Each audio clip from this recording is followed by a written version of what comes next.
Hola, buen día.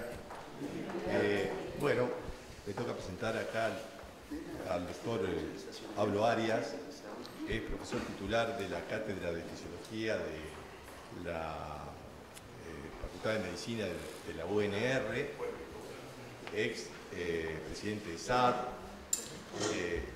o socio, sería presidente de la Federación Internacional de Diabetes de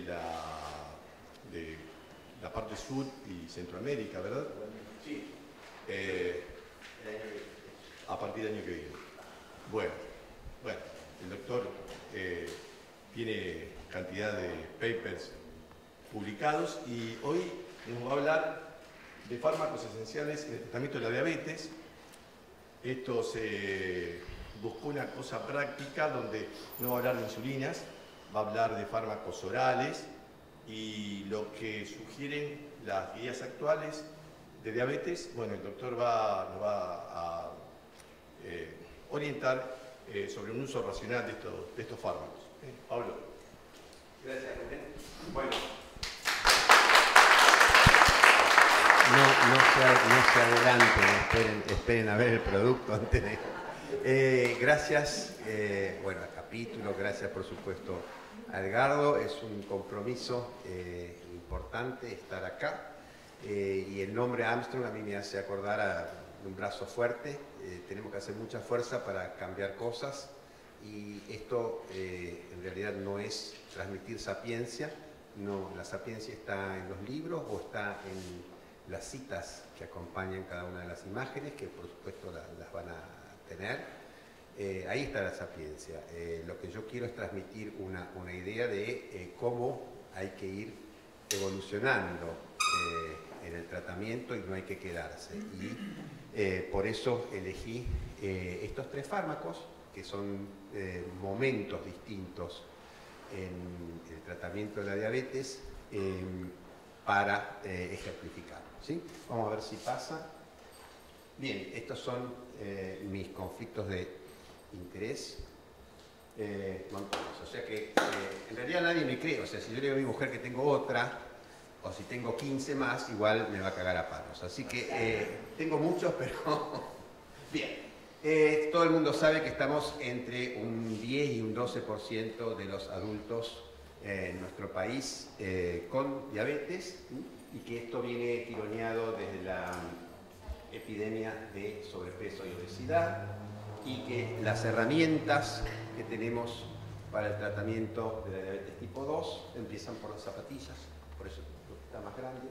También el plan alimentario, obviamente, el autocontrol y, por supuesto, tenemos que hablar de farmacoterapia porque si no, no me hubieran invitado.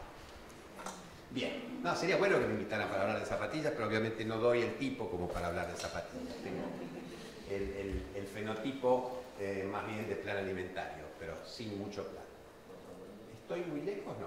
Bien, esto ya lo conocen todos, hay un plan escalonado que empieza obviamente con cambio de hábitos de vida. Ese cambio de hábitos de vida es muy importante. Tanto es así que es mucho más importante lo que se logra en el control. Fíjense ustedes que en la fase previa de la aleatorización del UCA-PDS bajó 1%, ¿sí?, de hemoglobina glicosilada en un grupo muy grande de gente. Muy grande de gente. Estamos hablando de 2.600 personas, no es un estudio chiquito. Esto es más de lo que bajan muchos antidiabéticos orales. ¿Sí? Entonces es una cosa a no despreciar. Y hay lineamientos terapéuticos, como el lineamiento canadiense, que dice que si uno tiene menos de 8,5 en el momento del diagnóstico, puede empezar el tratamiento sin fármacos. ¿Sí? Bien. Nosotros no. Nosotros estamos adheridos a comenzar con la farmacoterapia, incluso con 2 fármacos desde el principio, con un tema relacionado con conservar la función de la célula beta, logrando disminuir lo más rápidamente posible los niveles glucémicos. Pero este sería entonces el esquema que todos ustedes conocen. 70% de los pacientes van a estar tratados con fármacos orales y por eso vamos a darle prioridad en esta charla a los fármacos orales. Me apoyo al hablar de medicamentos esenciales en un concepto de la Organización Mundial de la Salud. Hay un listado de moléculas de medicamentos esenciales que se renueva cada 2 años. Estaría por salir el de este año. Hubo una modificación en realidad en relación a diabetes en el 2023, que es, uno podría decir cosmética, pero no, que es muy importante, porque es la recomendación de que todas las insulinas se utilicen en forma de lapiceras. Que no cambió las insulinas en sí, pero que dijo tienen que ser en forma de lapiceras. Las insulinas que recomienda la Organización Mundial de la Salud como fármacos esenciales, fíjense ustedes, es NPH regular y análogos lentos. ¿Sí? Los análogos rápidos no sé por qué, y es una cosa que lo tengo que discutir porque a mí me parecen obviamente muy importantes para el control de la hiperglucemia postprandial, disminuir las hipoglucemias, etc. Pero estos serían los fármacos esenciales para insulinas. Les pido disculpas, pero por razones de tiempo no los voy a tomar, y sí voy a tomar los fármacos orales, que son 3. Empagliflozina, glitazida y metformina. Pone como alternativas DAPA y CANA, obviamente, no es la única. Pero una gliflozina, vamos a decir así, un fármaco secretagogo, la glitazida, y un sensibilizador, que es la metformina. Me apoyo para hacer el esquema terapéutico en la vía, esto es la vía, ¿sí?, de la estrategia HART-D, que ustedes tienen que haber empezado a conocer, porque se está dando a conocer desde mediados del año pasado. Tuvimos un pequeño problema con el cambio de gobierno, una ralentización de la difusión de la estrategia, que por suerte hemos podido retomar.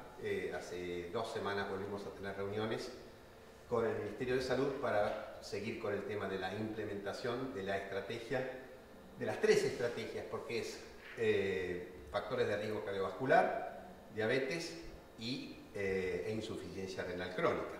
Y con eso vamos a salir de vuelta.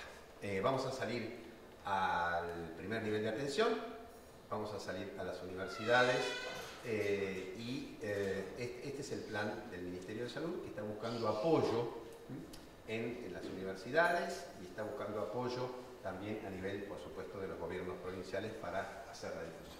Bueno, esta vía, ahí tienen la cita, es entonces una guía clínica muy resumida, donde en una página está la conducta general, llamémosle tipo, a seguir en el tratamiento de la diabetes tipo 2. Desde ya, fíjense ustedes, empieza con la educación para el automanejo, y esto va de la mano de la inclusión del honorario para las personas que hacen educación, que es una cosa también incluida recientemente, y bueno, los distintos argumentos que ustedes conocen, elementos para el estilo de vida saludable. La meta terapéutica, a veces me hace caso y a veces no sé a quién me hace acordar.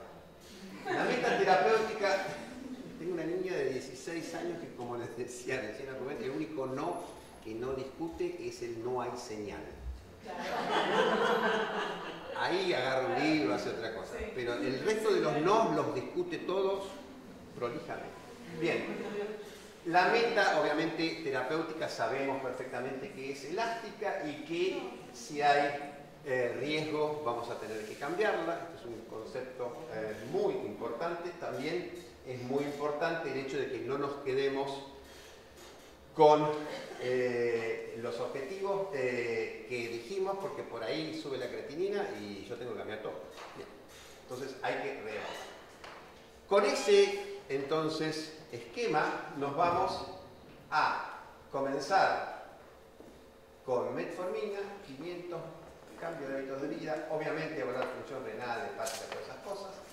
Al mes llevar la metformina a 1000 y cada 3 meses, si no se alcanza la meta, pasar al paso siguiente, que sería el paso siguiente llevar a 2000, y si no hay enfermedad cardiovascular y renal, agregar un secretagogo, que es gliclazida. Bien, sí, obviamente esto al principio esto tendría que estar metido por ahí con alguna flechita. Si hay síntomas de hiperglucemia, obviamente uno no va a comenzar con 500 miligramos de metformina. Eventualmente puede, pero le va a dar insulina. Bien. ¿Qué pasa? Pasa que en realidad hay un porcentaje muy importante de las personas que nos van a llegar con alguna complicación cardiovascular o renal. Se estima que el 85% el 80% de los individuos van a desarrollar enfermedad cardiovascular, no la tienen, pero lo van a hacer, o sea que en algún momento van a requerir de algún fármaco que esté apuntando a disminuir el riesgo de progresión de estas complicaciones. Y como una fotografía, el estudio Capsule es una fotografía, no es lo que va a pasar en el futuro, sino que es cómo está. Es lo que tenemos en este estudio, son 800 y pico de personas, en las cuales se busca la presencia de complicaciones cardiovasculares y se ve entonces que aproximadamente entre el 30 y el 35%, o sea, 1 de cada 3 personas que están siendo tratadas por diabetes tipo 2 tiene enfermedad cardiovascular. Así que ya sabemos de entrada que este algoritmo que divide entonces a los pacientes con enfermedad cardiovascular o renal o sin, ya 1 de cada 3 va a entrar en esta línea.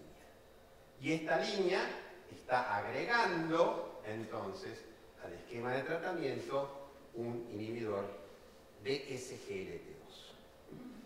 La pregunta es ¿por qué no un agonista del receptor para GLP1? Y la respuesta es mucho más operativo, porque es oral, el costo es menor, y obviamente uno va a decir, bueno, pero está en peso. Son derivaciones del algoritmo que llevaría tiempo tratar en este momento y podemos discutir después. ¿De acuerdo?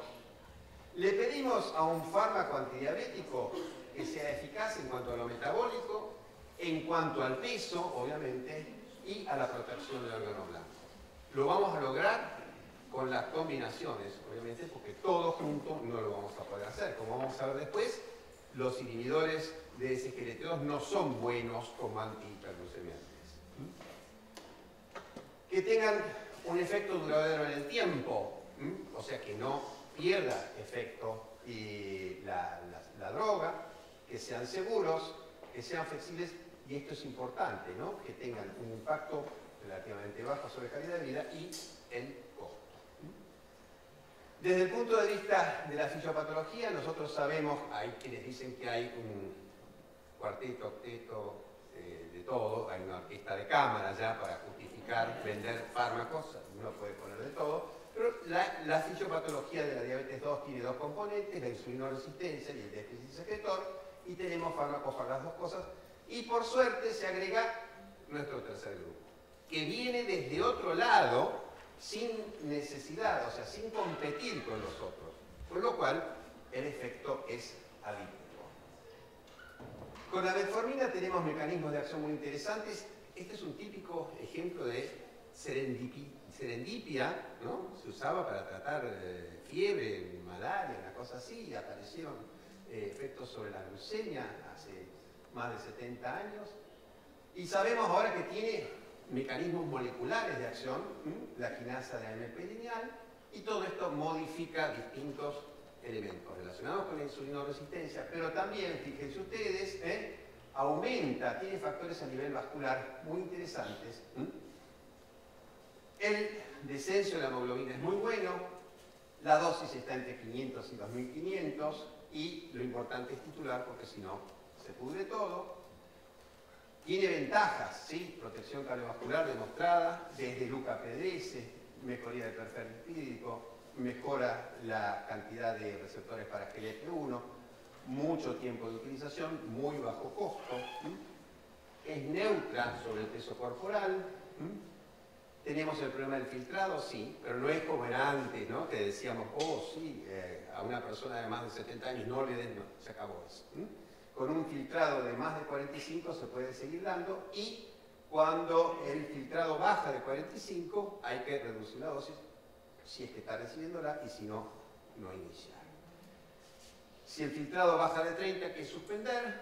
Tenemos un problema con la interferencia de la absorción de la vitamina B12 y algunos problemitas relacionados con la posibilidad de que se genere una insuficiencia renal aguda si se combina con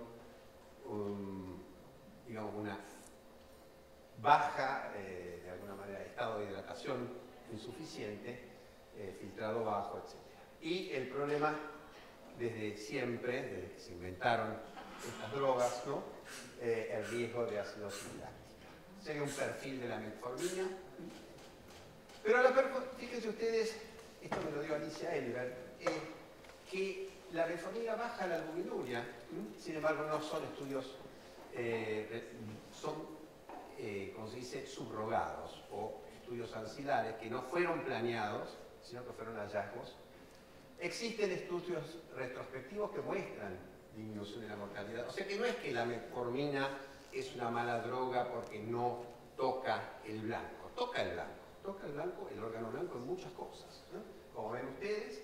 Y haría falta llevar adelante estudios controlados. Lo que pasa es, ¿quién va a hacer un estudio caro con una droga que cuesta centavos? Bien. Vamos a pasar al otro elemento, que es el riñón. El riñón se beneficia, fíjense ustedes, también esta diapositiva me la dio Alicia. Fíjense ustedes la cantidad de blancos que tiene la metformina, que mejora para corregir entonces la posibilidad del daño renal. ¿De acuerdo? Entonces, metformina cumple con el criterio de la hiperglucemia, cumple con el criterio del peso y cumple con el criterio de proteger el órgano blanco. La vamos a dar. Secretagogo, segundo grupo, la gliclazida.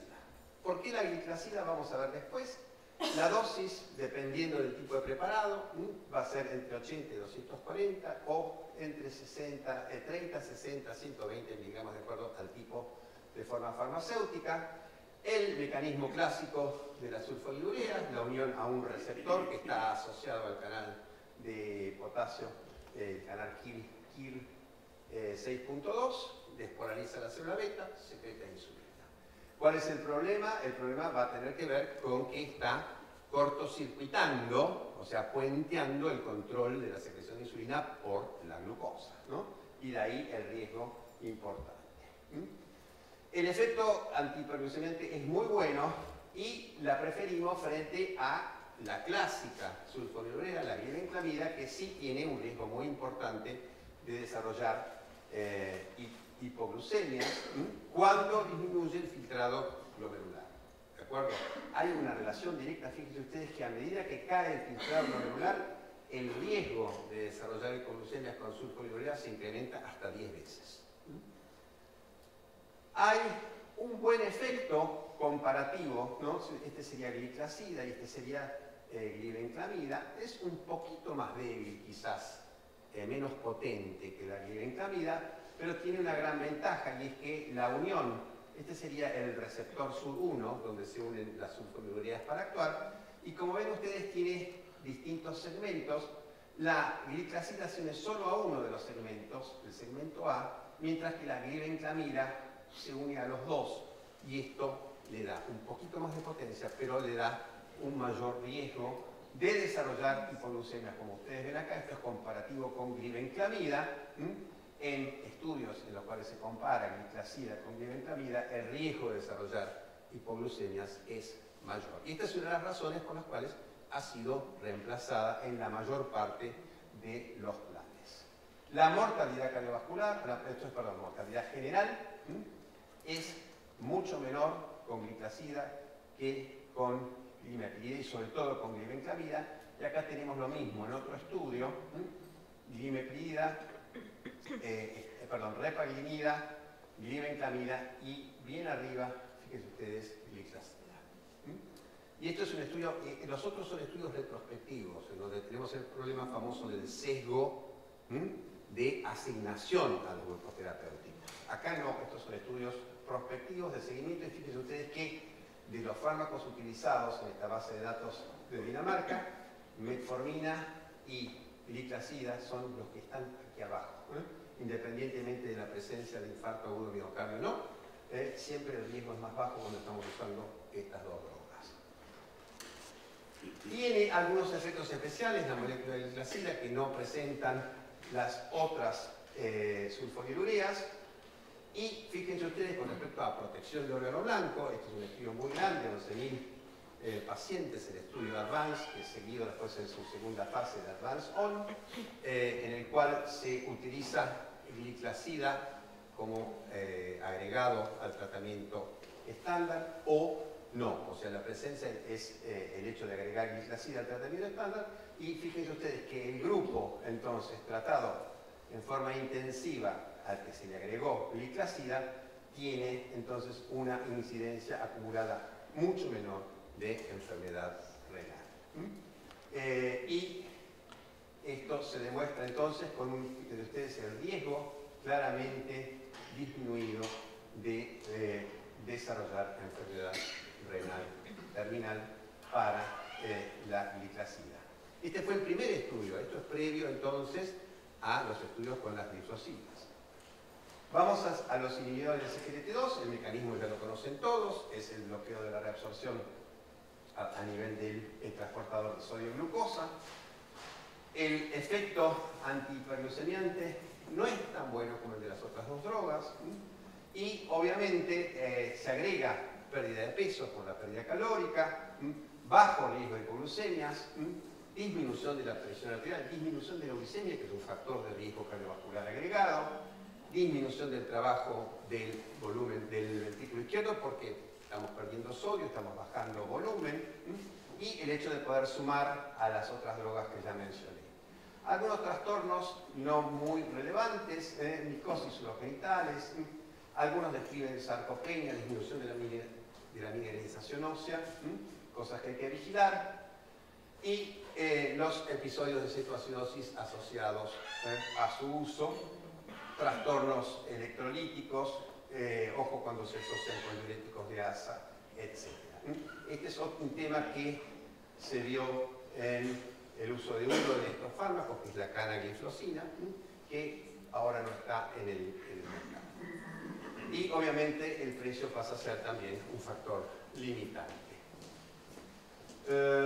Obviamente la justificación de todo nuestro empeño para que sean incluidas en el armamentario terapéutico, y que está, por supuesto, dentro de la última actualización del PMO a nivel nacional, es este estudio, el estudio EMPA-REC Outcome, en donde se demuestra esta clara separación de las curvas entre los sujetos que estaban recibiendo empagliflozina y los que no, agregado al tratamiento estándar, y muestra entonces que en eventos combinados cardiovasculares, muerte cardiovascular, hospitalización por insuficiencia cardíaca y mortalidad global, todos desde muy precozmente se empiezan a separar cuando están utilizando estos fármacos en esta población que tenía un porcentaje muy alto de sujetos con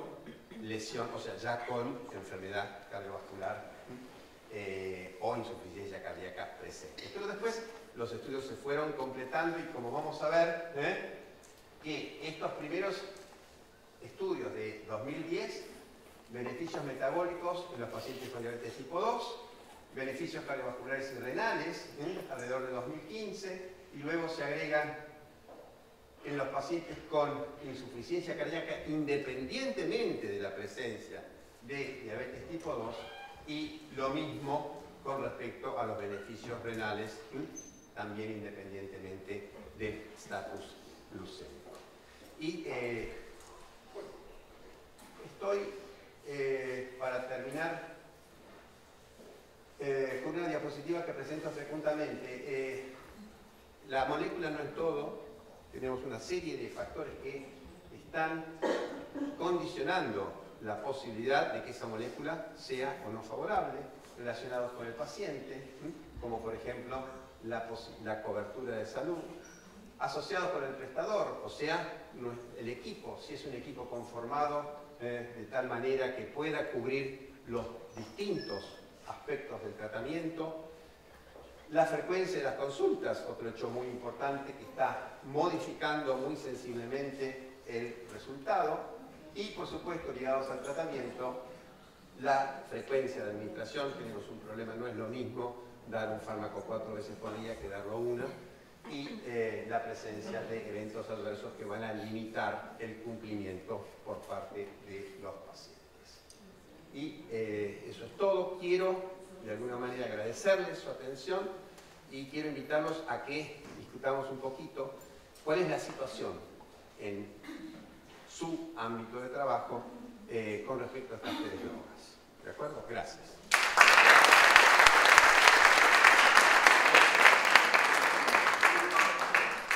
Sí, Rubén. Una pregunta. ¿Los inhibidores de DPP4 no están incluidos en esto? A ver, de vuelta.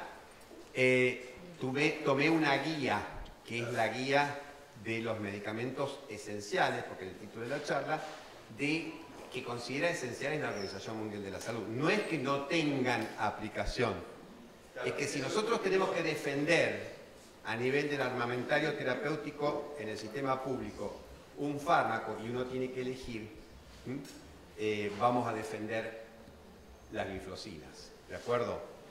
Obviamente que son buenos secretagogos, tienen un buen efecto a nivel de un impacto similar al de las glifosinas en cuanto a su potencia como antihiperglucemiantes, son neutros con respecto al peso,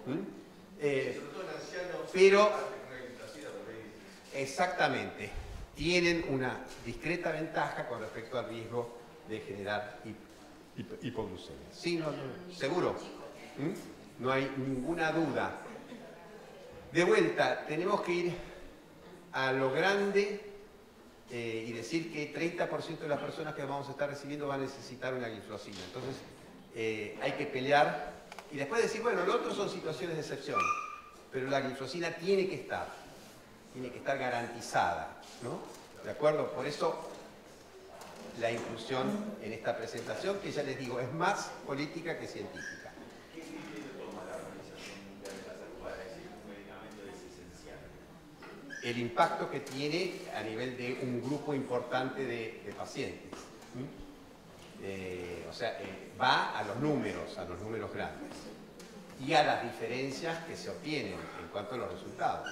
O sea, toma, qué sé yo, años de los cuales, o sea, todos esos parámetros, distintos parámetros, costos, obviamente lo que vos vas a ahorrar tratando a una persona, también, por supuesto. Sí, los inhibidores de DPP4, tengo entendido, bajan un poco menos la hemoglobina glicosilada con la Glifosina. ¿Qué optimismo tenés vos en la parte? Porque fíjate que la glifosina ni siquiera las obras sociales están haciendo renegar para prescribir. ¿Qué optimismo tenés vos que el sistema público acepte? Yo te contaba que cuando empezamos con el tema de gliclazida, 2015, ahora unos 9 años, teníamos mucha resistencia, se decía que el colectivo de pacientes que iban a tener ventajas no estaban en el primer nivel. Estamos demostrando que es 1 de cada 3 pacientes, o sea, no hay discusión. Llevó prácticamente 4 años de escribir, tanto a nivel de salud en nación como en la provincia, para que este cambio de glibenclamida a glifosina se diera. Así que yo no, o sea, si vos me decís que lo vamos a cambiar este año, no. Pero que hay que trabajarlo. Estamos con la ventaja de que estas moléculas han perdido la protección de la patente, con lo cual es posible conseguir moléculas, o la misma molécula, pero con menos costo. Y yo creo que hay que ser muy insistentes y que desde la base se cambian las cosas. Quizás te ayude que en muchos países, en varios países de América Latina ya el sistema público no da gratis. Por ejemplo, Colombia. Es que exactamente, eso es una cosa muy importante. Es más, hay dentro del país, tenemos algunas provincias, creo que San Juan, por ejemplo, nos ha incluido, lo mismo también incluyó abonistas del receptor de GLP1, o sea, existen. Entonces uno dice, ¿por qué si un sistema en una provincia lo tiene, no lo puede tener todas las provincias? Bueno, hay que ver cómo se hacen las compensaciones, pero el ahorro que conlleva disminuir enfermedad cardiovascular, tratamientos de todo lo que sea hemodinamia, todo eso. Se pueden decir, bueno, no, ahora no se mueren de un infarto, sí, pero destapar está caro. No sé, ¿cómo? Por supuesto, perdón. Y el costo más alto asociado al tratamiento de las complicaciones de la diabetes, como dice Rubén, de hemodiálisis, o el reemplazo. Así que sí, yo soy optimista, pero soy optimista por tener una meta que creo que se puede y que se tiene que cumplir. O sea, el optimismo de alguna manera es como un autoconvencimiento a partir de los beneficios que representa lograrlo. O sea, si vos decís, creo que lo van a hacer de buenos, no lo van a hacer de buenos. Lo van a hacer porque lo vamos a pedir. ¿Sí? Sí. No es darnos el pan nuestro cada día, sino vamos a ir a trabajar al campo, a sembrar, a regar y a cosechar y vamos a tener pan. Es así. Pablo, sí. Creo que tenemos dos extremos. Un extremo es que los cardiólogos nos van a quitar protagonismo. Los cardiólogos nos van a quitar protagonismo. Nos van a quitar protagonismo. Exacto. Y segundo, si nosotros usamos mucho esto, nos vamos a quedar sin cardiólogos. ¿Sin? Cardiólogos. No, pero claro, lo que pasa es que en realidad quizás yo la estrategia de esta charla está referida al primer nivel de atención. Entonces, ahí tenemos toda la misma camiseta, ¿entendés? La camiseta del paciente y la camiseta de la comunidad. Después sí, a nivel del consultorio, bueno, aparte son muchos más, aparte todo el mundo le cree, no sé por qué le creen más al cardiólogo. Me lo dijo el cardiólogo y él vino, ¿viste? Con el aura que viene la palabra divina, bajó con las tablas de la ley el cardiólogo y dijo, ah, sí, le creo al cardiólogo. Yo soy el que te ve todo, el cardiólogo te ve cada tanto, yo te veo. No, pero lo dijo el cardiólogo. Pablo, sí. Hola. Sí. Escúchame, el mecanismo de la acidosis normoglucémica de la acidosis normoglucémica. Bien. La acidosis normoglucémica no es una novedad, en primer lugar. La acidosis normoglucémica existe desde que hay gente que para bajar de peso come lechuga y no se pone la insulina. Y no le sube la glucemia, pero le suben los cuerpos cetónicos. Así que la acidosis normoglucémica existe desde hace largo tiempo. ¿Qué pasó con los inhibidores de CGLT2 y este redescubrimiento? Dentro de los blancos, o sea, dentro de los lugares donde existen canales de este tipo, están las células alfa que producen glucagón. Quiere decir que cuando yo bloqueo el ingreso de glucosa a través de estos canales a las células que producen glucagón aumenta. Si aumenta glucagón, aumenta la lipólisis. Si aumenta la lipólisis, aumentan los ácidos grasos libres circulantes y al mismo tiempo glucagón, de aumentar los ácidos grasos libres circulantes, aumenta el transporte de los ácidos grasos al interior de la mitocondria porque estimula lo que se llama la lanzadera que mete ácidos grasos dentro de la mitocondria. Y eso hace que se sintetice mucho acetil-CoA a partir de esos ácidos grasos. El acetil-CoA tiene que ir a algún lado. Y va, como no hay un acompañamiento de los niveles de piruvato y oxalacetato que permiten que ese acetil-CoA entre al ciclo de Krebs, va a parar a la síntesis de cuerpos cetónicos. ¿Sí? Ese es el mecanismo por el cual... Segundo mecanismo, hay un aumento, eso es aumento de la producción. También, al bloquear la reabsorción a nivel renal de glucosa, se produce un bloqueo de la reabsorción de los cuerpos cetónicos. Y eso hace que se eliminen menos cuerpos cetónicos, con lo cual se conservan más en sangre. O sea, hay una disminución. Aumento de la producción, disminución de la excreción. Resultado, los cuerpos cetónicos suben. En general, los estudios eran estudios donde se agregaba el inhibidor del SGLT2 como tercera droga. O sea, que eran personas que estaban insulinopénicas. O sea, estos grandes titulares en relación a la cetoacidosis fueron en realidad mucho producto de una mala elección del paciente al cual se le dio el inhibidor, que tendría que haber recibido insulina, o la otra opción, que le bajaron la insulina porque le estaban agregando otra droga y estaban insulinopénicos. O sea, hay que tener mucho cuidado con eso. ¿Quiere decir el paciente insulinopénico no tendría indicación? No, le tenés que dar insulina. Al paciente insulinopénico le tenés que dar insulina. Bueno, pero la insulina exógena sería compatible con la cirugía, con la insulina endógena.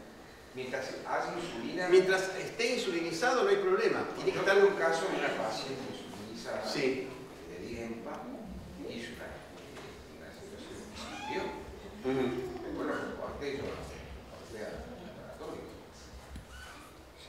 El tema probablemente el manejo, y acá nadie, yo creo que el manejo del cetoacidosis en el centro de internación fue malo. Eso sí, yo donde no pude participar. La mortalidad de la cetoacidosis. Sí. Bueno, hay que entrar con unas situaciones normales del paciente. Entonces, yo creo que está bien, son drogas maravillosas, todos las usamos. Pero hay que ver. O sea, si insulinizado o si quiere. Hay que ver si la causa del óbito fue el manejo de la cetoacidosis o la mortalidad. Probablemente, yo no puedo decir si fue el manejo. Tiene una mortalidad la cetoacidosis. Tiene una mortalidad bien tratada, tiene una mortalidad inferior al 1%, pero maltratada tiene una mortalidad de 20%. O sea, el personal que dio el mal manejo de... Bien, perdón. ¿Tiempo? Yo no sé, no estoy manejando los tiempos yo, Carlos. Somos un grupo, somos una familia, así que... No. Yo tengo una pregunta. Estaba viendo ahí el esquema que diste de titulación con los fármacos. Está mal. Para mí, de vuelta, no me voy a pelear con el Ministerio de Salud. Dice 500 miligramos y al mes vamos a 1 gramo y a los 3 meses vamos a 2 gramos. A 2 gramos, si hace falta. Me parece un montón. Si hace falta, no, el de los 3 meses de 2 gramos, bastante. No, que no lo haría de esa manera, o sea, me parece mucho margen de tiempo, en el medio el paciente se pierde y para titular metformina por tolerancia, por ahí capaz que... Tampoco sube la gliclacida a 120, o sea, hay un par de cosas que hay que reescribirlas, ¿sí? Otra cosa, Pablo. Sí. Yo creo que todos tenemos muchos pacientes con gliclacida y realmente los veo redondos. ¿Lo ves? Gordos. Yo te diría que ahí este no toma gliclacida. Está tirando, mirá, tanto en la insulinización como las sulfonilureas pueden o no resultar en un aumento de peso de acuerdo al manejo que uno haga de la dietoterapia. Es lógico que una persona que estaba perdiendo glucosa porque estaba hiperglucémico y vos le bajás los niveles glucémicos y deja de perder esa cantidad de calorías por orina, más el efecto anabólico que pueda tener el aumento de la insulina, lo lleven a aumentar el peso. Pero si eso se maneja adecuadamente, los resultados, yo no los, por razones de tiempo, Advance, te vuelvo a decir, ¿no? 11.000 pacientes en un estudio, de los cuales la mitad aproximadamente recibieron gliclacida, muestran que el aumento de peso es prácticamente menor a 500, entre 500 gramos y 1 kilo. O sea que no hay un aumento de peso como con las listazonas que sí o sí eran por lo menos 3 kilos. ¿De acuerdo?